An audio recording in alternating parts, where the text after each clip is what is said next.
You see a lady who it's not all about me. It's not all about what makes me happy. It's not all about what makes me have a good time. You see a lady that says, hey, why don't we help this preacher? Why don't we put forth the financial cost of adding a room? And her husband says, sounds good. Somebody's going to I'll take care of it. It's going to add more. You're going to have to make more food. I'll make more food. Hey, he's got a servant now. It's okay. And then when they say, well, what can we do for you for all this care? She says, you don't have to do anything for me. I didn't do it so anybody would praise me. And we have a room full of moms this morning, and you appreciate Mother's Day, but the truth is, you don't do all the things you do just so that we'll say you're a great mom. You do them because you're a great mom. And you see this lady right here, before God ever made her a mom, she was a servant. And she started thinking of the needs of others. We got a couple of young ladies in our school that have this heart already. I don't know if anybody specifically has said it to them, but we'll be sitting around the staff table at lunch. We sit in the middle, and we've got a couple of different ones that will come up and just say, hey, are you done with that? Are you done with that? I'll take it.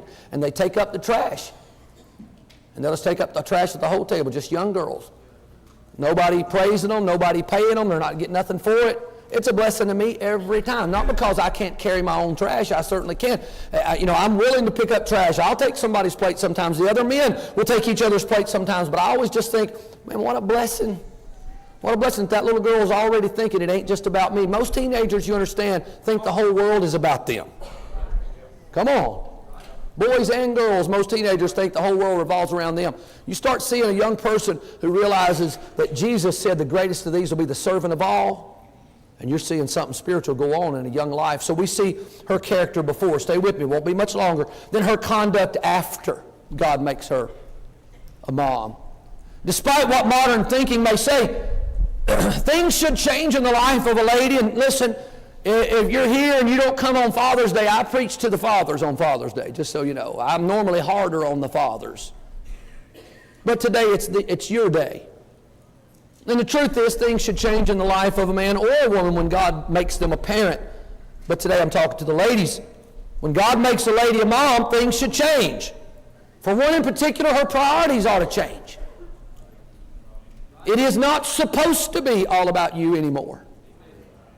As a matter of fact, let me just go ahead and do something for all of our marriages. Marriage is not supposed to be all about you. The Bible said in 1 Corinthians 7 that each one is supposed to consider the things of this world, how that the man, he may please his wife, and a few verses later it says how she may please her husband. We're supposed to have the other person as number one in our life anyway. And then when God brings children, now all of a sudden we make decisions keeping them in mind. Our priorities should change, and we see evidence in her life of things that changed, and we see an example, a wonderful example of a mom here after God makes this transition in her life. We see her, first of all, training him. Look at verse 18. And when the child was grown, and that doesn't mean fully grown as an adult. He's still a child, you see that word, but he was not an infant anymore. He was a young child. When the child was grown, it fell on a day that he went out to his father to the reapers. And so you see right off the bat that Mom and Daddy are getting this boy out to work. He is not just playing Fortnite all the time. Come on, say amen right there. They said, no, you need to go out with your daddy and see what's going on and work a little bit out there. And she is training him to grow up and be the kind of man that she would want him to be as her son. And we see not only she's training him, we see she's loving him. Look at verse 19. In verse 19, after he's out there working, he says to his father, my head, my head. And he said to a lad, carry him to his mother. And when he had taken him and brought him to his mother, he sat on her knees till noon and then died. You know, I get frustrated sometimes with my own children. And I've tried to care for them, tried to take care of them. But if they ever get hurt, who do they want? Even if I'm right there. Even if I'm right there, caring for the need, you know what they say? Where's Mom? I just want to take their little finger that's cut and rip it right on off. I don't know why they would want their mom. And then today I read this and I thought, well, it's biblical. Those are biblical children. You see what this daddy did right here? Oh, he's hurt. Take him to his mama. Hurry, hurry. Because we don't know what to do. The little boy said his head was hurting. I'd have said, rub some dirt on it. You're fine. Stay out here and work a little bit. Sweat it out. We just said something really dumb. He said, take him to his mom. And you know what she did? She picked him up, began to hold him, loving him. Loving him. It would make me a little concerned if you had a child that in a time of need did not want mama. You should look at it. I believe she'd been loving this boy in such a way that's who he wanted, and the daddy knew that's who he would want, and put him in the arms of that mom, and boy, you see her love him to the last breath. She's training him, she's loving him, she's fighting for him. She's fighting for him now. She knew this child was a gift from God. She had not asked for it. She even told the prophet, don't joke with me, don't mess with me.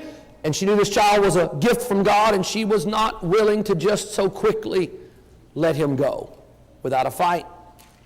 And we need in 2018 some moms who will have this kind of determination for their children, both literally and spiritually. We see evidences of her fighting for her child in the ride. Look at verse 24 in her ride. She says, she called unto her husband and said, send me, I pray thee, one of the young men and one of the asses, that I may run to the man of God and come again. He said, wherefore wilt thou go to him on the Sabbath? It is neither new moon nor Sabbath. And she said, it shall be well. Look what she said in verse 24. Then she saddled an ass and said to her servant, drive and go forward. Look at the next part. Slack not thy riding for me, except I bid thee. Brother Cole, you go ahead and come to the piano if you would. She said, hey, get on it and don't you worry about whether or not I can keep up. I'm going to do whatever it takes to get this boy fixed. And if I tell you, then you have to wait. But if I don't tell you, let's go as hard as we can. I'm going to do whatever I've got to do. I'm fighting for this boy. She is training him. She is loving him. She is fighting for him. And we see this fighting for him in her riding. Her saying, hey, I'm going to do whatever it takes. It'll be hard, but it'll be all right. And then her request, verse 27 to 30, she gets to the prophet. Verse 27, she came to the man of God to the hill. She caught him by her feet. But Gehazi, that's the servant, came near to thrust her away. And the man of God said, let her alone, for her soul is vexed within her. And the Lord hath hid it from me, and hath not told me. Then she said, did I desire a son of my Lord? Did I not say, do not deceive me? Then he said to Gehazi, gird up thy loins and take my staff in thine hand and go thy way. If thou meet any man, salute him not. If any salute thee, answer him not again, and lay my staff upon the face of the child. And the mother of the child said, look at this, as the Lord liveth and as thy soul liveth, I will not leave thee. And he arose. In other words, she said, I appreciate you sending your servant, but that's not good enough. She said, I'm not leaving until you come with me to this boy. You just go ahead and start playing when you're ready, Brother Cole. She's fighting for him. Her request shows the fight this mama has for this boy. Notice in her request the position. Verse 27, she falls down before him, and we see a position of humility and submission even in a time of sorrow. She could have busted the door down and said, why are you doing this? But she comes in with humility and submission even in sorrow. Her position, then her prayer, verse 28. You said the prayer in 28 seems a little edgy. No. Did I desire a son of my Lord? Question mark. Did I not say, do not deceive me? Question mark. You know what she's doing right there? She's saying, Elisha, God gave me this boy. God, why did this happen? When you said it to me, I said I didn't need anything. And God gave me this boy, and now something's happened to him. He's gone. So it wasn't a hateful prayer. It was a hurting prayer. God gave me this boy, and now he's gone. And then you see her fighting in this request in the position of prayer and the perseverance when she says in verse 30, I'm not leaving. I'm not leaving without you, Elisha. She's not being disrespectful, and you can see it in his response. I feel like he sent the young man on because he was younger. Get on down there. Get there as fast as you can. Go. And now I'll come with you, and we'll see. And if you know the story, when the young man got there, he laid the staff on the little boy, and he did not revive. And so she was right. This mama was right. They needed more than the prophet's staff. And she was fighting for that boy. Fighting for him. Perseverance. Before she was ever a mom, she was a great woman.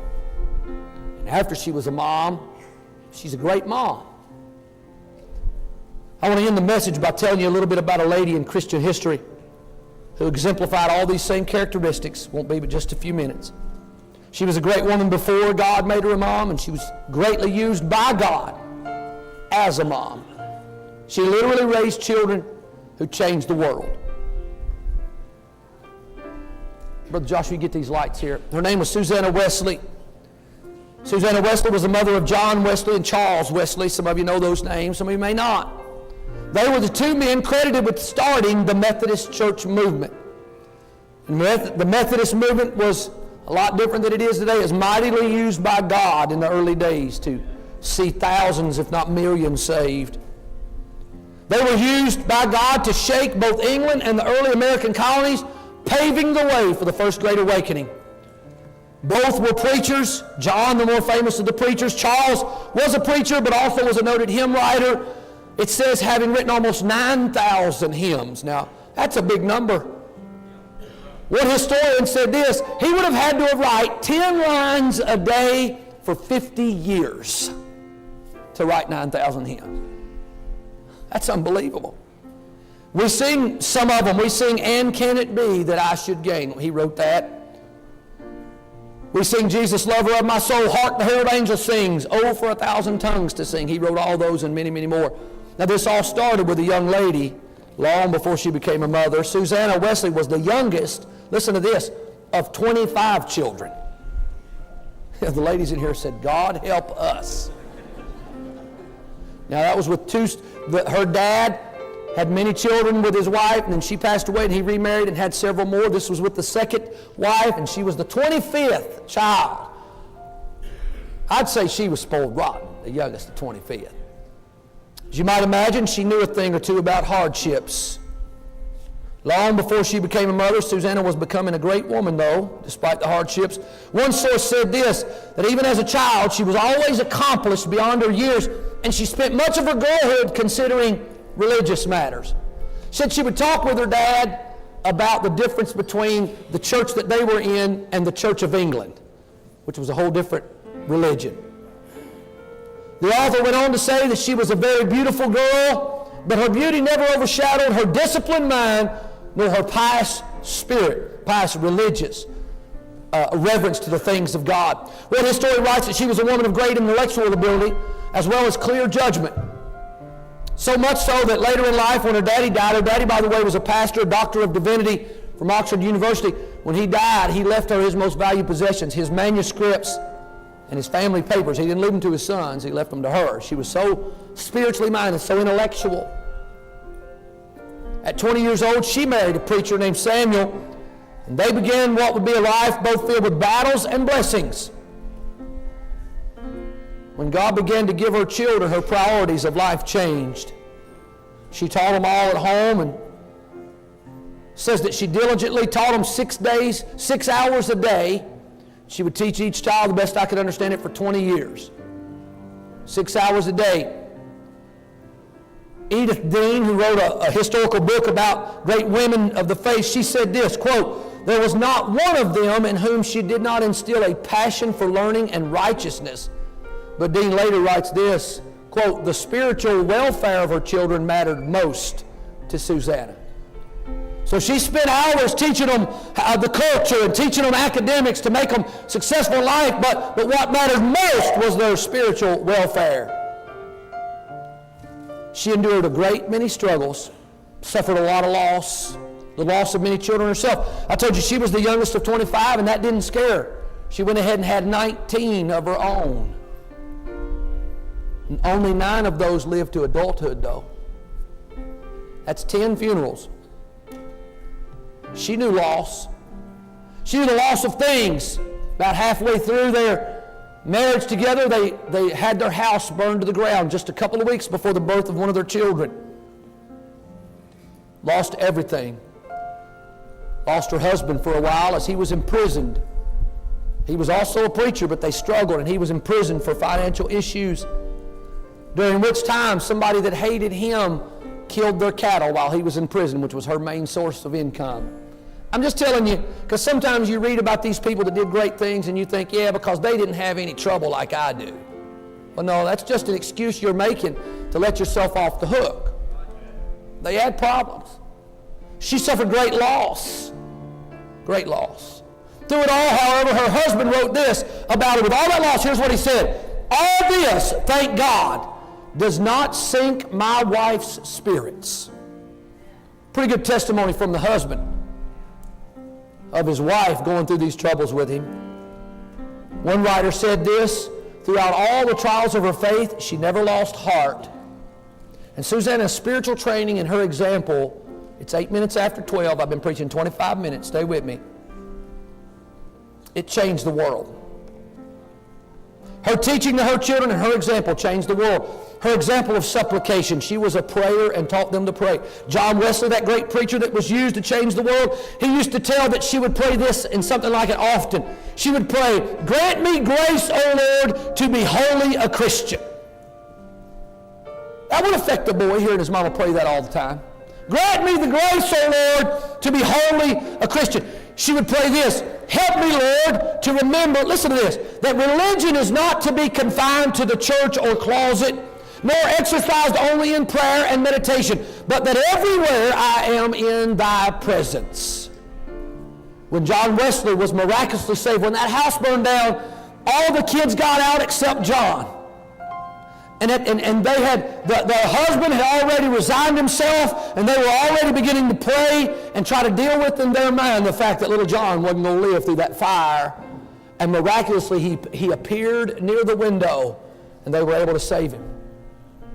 After that happened, she began to pray, and John tells this story that she would pray, "God, I do intend to be more particularly careful of the soul of this child that thou hast so mercifully provided for than ever I have been, that I may endeavor to instill into his mind the principles of thy true religion and virtue." She was saying, "God, you saved this boy for something special, and I'm going to give more attention than I ever have before." And she was already giving pretty good attention.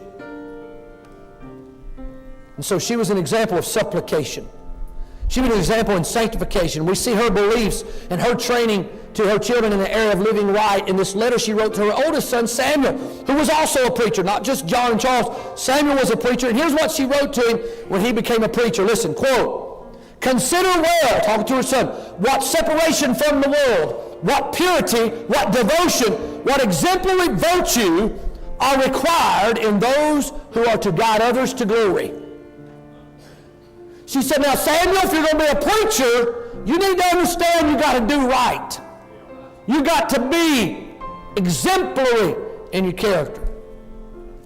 She says, "Begin and end every day with Him who is the Alpha and Omega. And if you really experience what it is to love God, you redeem all the time you can for His more immediate service." She goes on to say this, listen, "Endeavor to act upon principle and do not live like the rest of mankind, who pass through the world like straws upon a river, which are carried which way the stream or wind drive them." You see what she's saying to her children? Hey, don't live like everybody else, just whatever's going on in the world's okay. She said, live by principle. Do right's what she's saying. She finished with this thought: whenever you are tempted to the commission of any sin or the omission of any duty, pause and say to yourself, what am I about to do? God sees me. That's what she told her boy. When you're about to be tempted, here's what I want you to say to yourself: God sees me. She was an example in supplication, sanctification, and glorification. Last thing. Despite her many trials, Susanna always saw the goodness of God on her life. During one particular dark time, she journaled a lot, and she went into a room and she wrote this during a really dark time in her life, quote, "Though man is born to trouble, yet I believe there is scarce a man to be found upon the earth, but take the whole course of his life, he hath more mercies than afflictions, and much more pleasure than pain. All my sufferings, by the admirable management of the omnipotent goodness, have concurred to promote my spiritual and eternal good. Glory be to thee, O Lord." I don't know if that's when she'd lost some of her children, or if that's when the house had burned down, or if that's when her husband was imprisoned. But it said during a particularly dark time in her life, she went and she wrote that, and she said, you know what, everybody has trouble, but if we're honest, we have more good than bad, and so glory to God. What an example to her children. And by the way, let me just throw this out, and this won't be well received, but it's all right. We don't journal probably as much as they used to. We don't write our thoughts as much as we used to in private journals. But we do write stuff all the time now. We post thoughts all the time now. What we're thinking in our moments of heartache, we post them. Can I ask you a question? Men and women. After we die, if they peruse our journalings online, what will they say? Would they find anything like that? If this is when that man had viciously killed their livestock while her husband was in jail and done her wrong, is that what they find that we wrote in those moments of our life? Because I'm telling you, it's all there. And when we die, this is going to be the future. You know what's going to be the future? The future is going to be, that's how we're going to go back and remember our loved ones. We're going to go look at their Instagram and see pictures of all of us together that Grandma posted. What are they going to find you wrote, Mama? They going to read them at the funeral?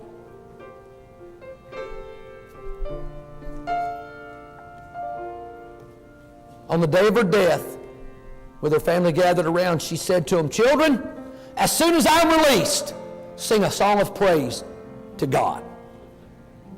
That's pretty good advice, isn't it? How about that phrase, "as soon as I'm released"? That's pretty well said, isn't it? She was in bondage to this old world, in bondage to this old life. She said, "Kids, don't you cry for me. When I'm released, sing a song of praise." I'm telling you, she was an example in supplication. She was an example in sanctification. She was an example in glorification. And her children changed the world. Ladies, let this great woman of Shunem in 2 Kings 4 and this great lady of England serve as an example this morning.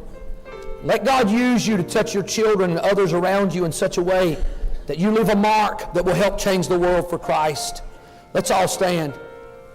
I think some should come and pray. I think we should come and pray for the ladies and the moms in here and ask God to strengthen them and ask God to guide them and ask God to help them. We, the men, we, the children, should come and pray for the moms in this room. Some of the moms should come and say, "Lord, I want to make a difference like Susanna. I want to be an example of supplication. I want to be an example of sanctification. I want to be an example of glorification. Even in my hard times, God, let my children see me give you glory." Let's come and pray and thank the Lord for the good moms that we have or that we had. Could some of you come on purpose to pray right now for the people to whom this is a hard day? Everybody look up here. This is a hard day for some people. It's a hard day for some people whose mom has passed and this is their first Mother's Day without her. Pray for them. It's a hard day for some moms who have lost children recently and it's their first Mother's Day without that child. Had one text me this morning and say, "Pray for me today." Could we come pray for them? It's a hard day for them. It's a good day for the rest of us in many ways, but it's a tough day for some. Maybe some of you could just come and say, "Lord, bless those moms for whom this is a tough day." You got something, Brother Cole, or you just play it? You want to sing a little something? Father, bless this invitation. Bless these words. Bless these examples.